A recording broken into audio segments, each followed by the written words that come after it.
Hey Alex, how you doing? Pretty good, pretty good. How you doing today, Carlos? Doing well, doing well. I'm glad we're here together to discuss these books. You and me both. You and me both. First, a little introduction to kind of what it is that we're doing here. Las historias de la ciudad, and we'll be talking about narco literature, narco literatura in Espanol, and we'll be covering a lot of books, both in English and in Spanish, regarding the subject. We'll be touching on books from Colombia, Venezuela, Mexico, Nicaragua, Guatemala. So, just basically addressing all the impacts that narcos and the narco literature that comes out of the different countries, the different experiences, by authors who, like Joaquin Matos, have a very deep insight into the problem, the real problem, the problem today. So we're gonna get into the narco literature. It's great stuff. It's something that's very thrilling. It has history, but it's also real today. Yeah. So we can, we'll discuss some historic books that talk about, how Mexico used to be, or how things used to be in this other country. But we're also going to discuss current books, like the one "Porque prefiero ser un narco," because it has that narco reality. These are things that are happening right now, and so with that in mind, we'll go to our next point. Yeah. And so also just want to let everybody know. Do not forget to like and subscribe to the channel. We have a lot of information that can be found. At swag merchandise that you can acquire. So, get your T-shirt, get your books, good stuff. Excellent. Yep. www.lashistoriasdelasuciudad.com. And yeah, let's go ahead and get right to it. We're talking about Joaquin Matos' book, Porque prefiero ser un narco, Part 1. Part 1, that's right. It's a series of 5 books, and it's captivating. So I can't say enough about it. I was hooked, and I'm sure once you get into it, you will too. If you enjoy narco lit, then this is some of the best stuff I've read in a while. So. I agree.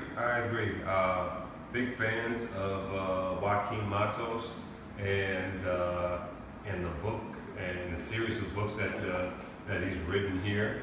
And I guess kind of first impressions that you get from looking at the book, if you were to judge a book by its cover. The image is striking here, and the title. Yeah, I definitely have to say that, in my opinion, the title was what got me, and because it's not very often that people would prefer to be a narco trafficker. We aspire to greater things, and people who end up doing those things are those things are handed down through family a lot of the times. Like a hierarchy. The son of a narco trafficker becomes the son of a narco trafficker becomes the son of a narco trafficker. So, but in this particular case, this is different. This was a guy that made a decision that he wanted to be a narco trafficker, just because of what he to fulfill his ambitions. Yeah, I agree. It seems like, well, first, ¿Por qué prefiero ser un narco? Like, why I would prefer to be a narco. In the case of the main character, the protagonist, Luis Restrepo, I think a lot of it stems from his addiction. Yes, yes, and you'll find that once you start reading this, that Luis is really a product of his environment, and he's very much guided by his vice, and ultimately this is what drives him to become the man he becomes throughout this series, and it's amazing, you know. I just want to say that Luis is an individual that if he was real, you should make a movie out of this. That's all I'm going to say tonight. I could give too much away, you know. He's he would give Scarface a run for his money. I agree. I think there is a bit of a modern Scarface from the story. And in speaking about Luis and talking to the author was able to compile or to create the character Luis Restrepo from 3 people. He was able to make a kind of composite using an uncle, a cousin, and a friend. And by combining those elements together, we get Luis Restrepo. Right. And you could really see that in his character, because you know there's this version of Luis Restrepo that's got that thinks a certain way, you know, and then you can see, you know, a little bit of weakness that's part of his character as well, and then also the lack of empathy and things like that are. They're such different character traits that they almost don't belong to one human. So you can see in his character that he's a combination of people, because he or either he has multiple personality disorder. You know, he's a combination of people based on his actions, his feelings. You know, at one point not trusting, and being so skeptical, being always, you know, trying to figure out what's going on before it comes to him. So he's a very interesting character, very dynamic, very complex personality that definitely will sparks interest and basically serves the case for why he prefers to be a narco. Yeah. His personality, his role throughout this particular book makes the case, especially in book 1. I mean, book 1, you know, don't be that guy that starts the series at book 5 and works his way back. Don't do that, because, you know, book 1 is so critical in establishing his persona. Yeah, who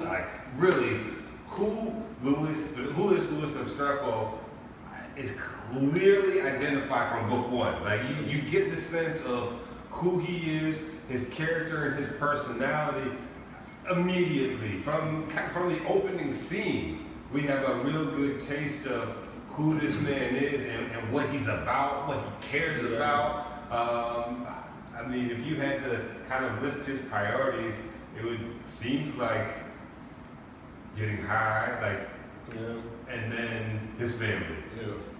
Well, I would say getting high and prostitutes, and his family would be third.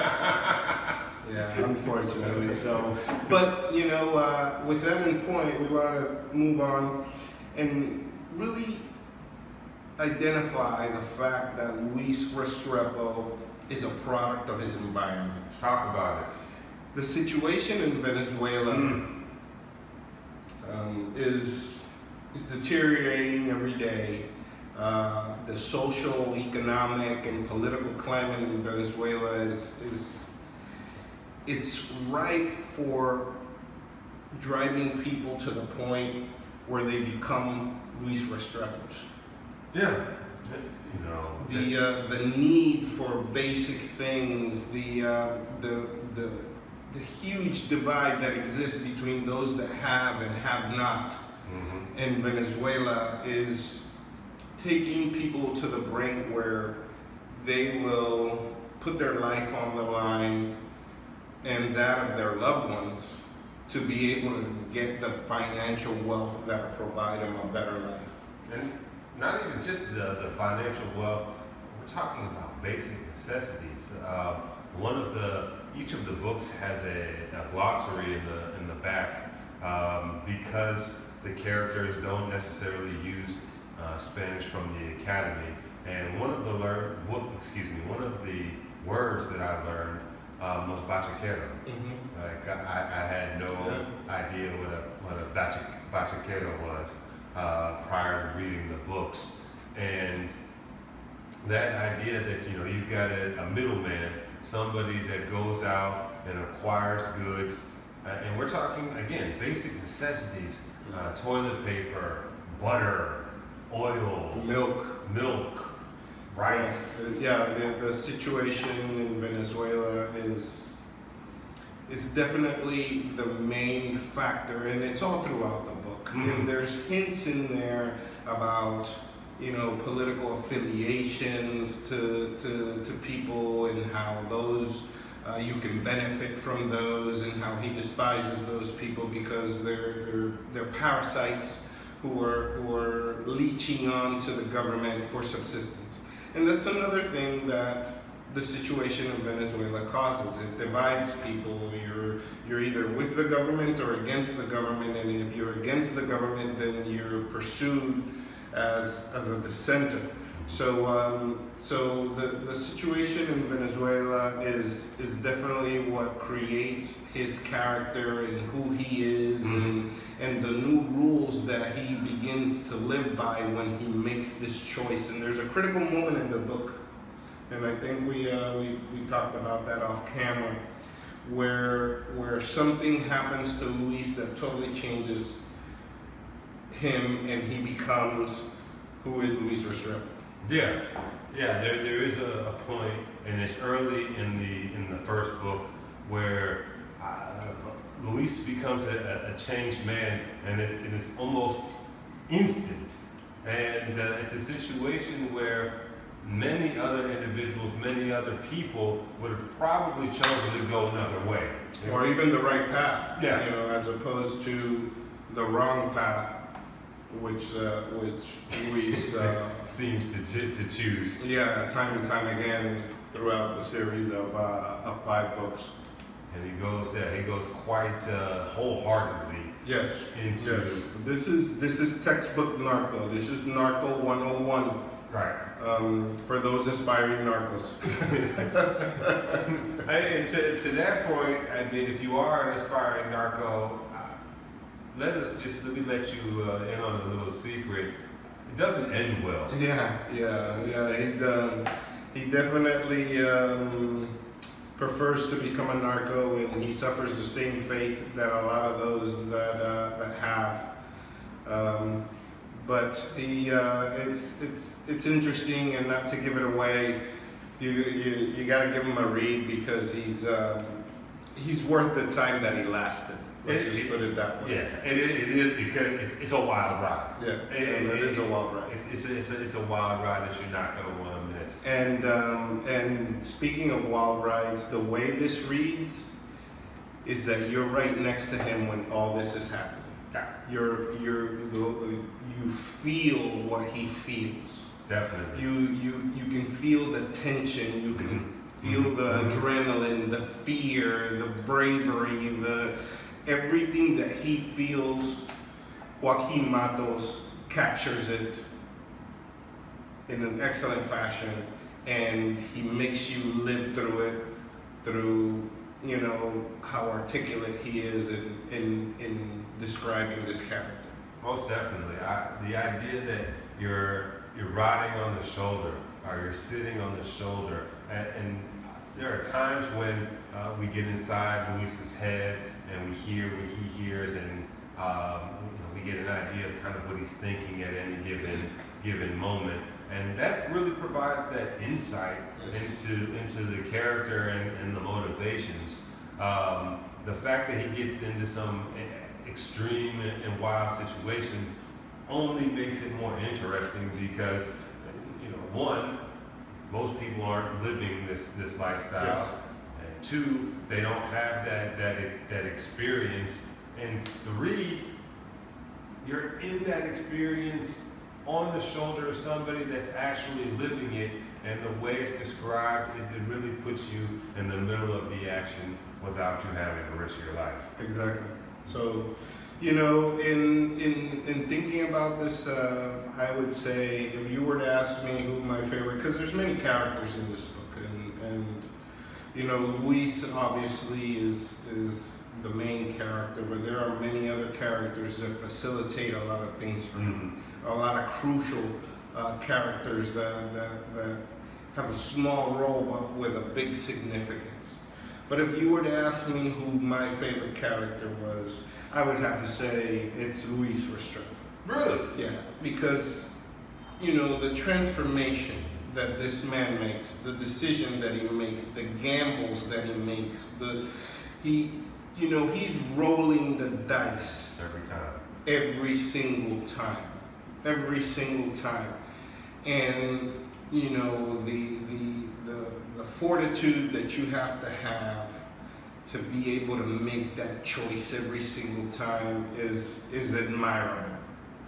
It's I gotta give it to Joaquin for creating this character, because he made a person that is just captivating. Yeah. He created a character in the series of 5 books that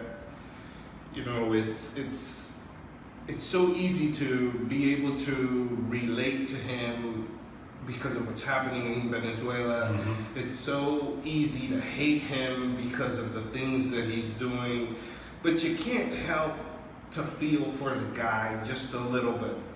Yeah. Just a little bit, because I think everybody reaches a point where they have to do what they have to do. Yeah. And sometimes, the moral compass jumps out the door. But, at the end of the day, he's doing what he thinks is right for himself and more importantly, and you'll see this throughout the book, he's really not doing a lot of this stuff for himself. No. He's not doing this for himself. There's an ulterior motive to all this. But, as you will read in books 2 and 3, his lifestyle changes the course of his priorities. And, it does. And there, you get into the consequences Of his actions. of his actions and the choices that he's making. Yeah. If I had to say, Luis is a phenomenal character. He's a complex character. He's an interesting character. Is he my favorite character? Probably not. My favorite character is Madame Sophia. I mean, Madame Sophia, she's a madam, and when you get to meet Madame Sophia in the first book, you get a small taste of the person and the character that she becomes throughout the series. Going into this, I wouldn't have thought that the madam, an older prostitute, would be would be among my favorite characters. But and it's funny because you mentioned her, and I just kind of flipped a couple of pages here, and I got to the part where she's first introduced into the book, and she's quite a vivid character. She's quite a vivid character for her age and her profession. She's a veteran. She's a veteran in the game. Yes. And she's a veteran in the game, and she brings a lot of, spontaneity into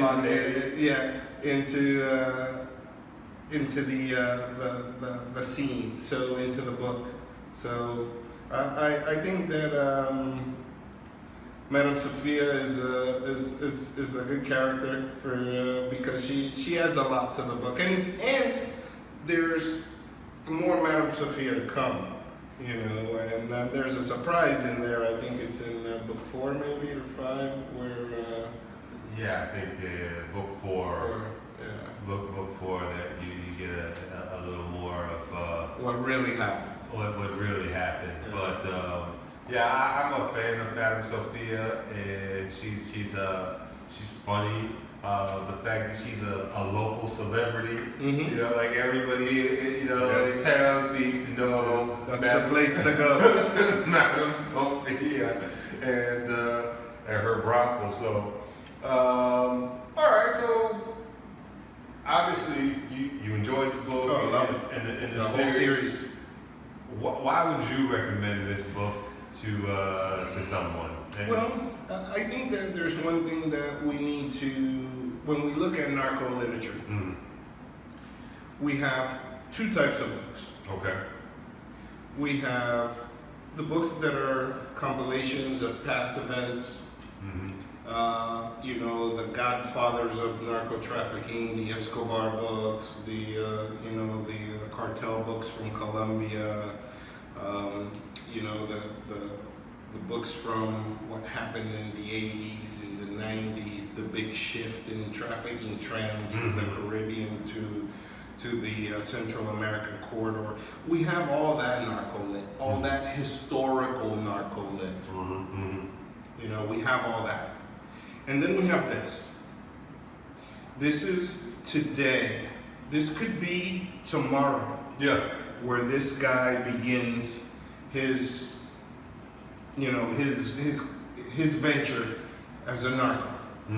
This is real life. These are the real economic, social, political implications that are affecting Venezuela that are creating people like this. Yeah. And this could be anybody. There's probably a Luis Restrepo that makes this decision every day in Venezuela. I agree. Maybe doesn't get to the level of success that he got to before he met his fate. But, you know, this is the situation that's causing these phenomenons to happen. These guys to make these choices, to make these decisions that impact their whole entire families, as you will see. And the cities and towns in which they live. So this is real. This is today. This is what's happening right now, as opposed to the narco lit that's historical in nature and it's based on now the real stories, since a lot of these things are almost what happened in the 80s is there's a lot more that's been learned about the organizations and the individuals that used to be in this trade back then. So the historical narco literature has become very detailed as a result of time. But we have this. This is the real deal.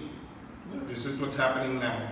So that's why I recommend this book. This is what's captivating about this book, because it's the real deal. It's what's happening now.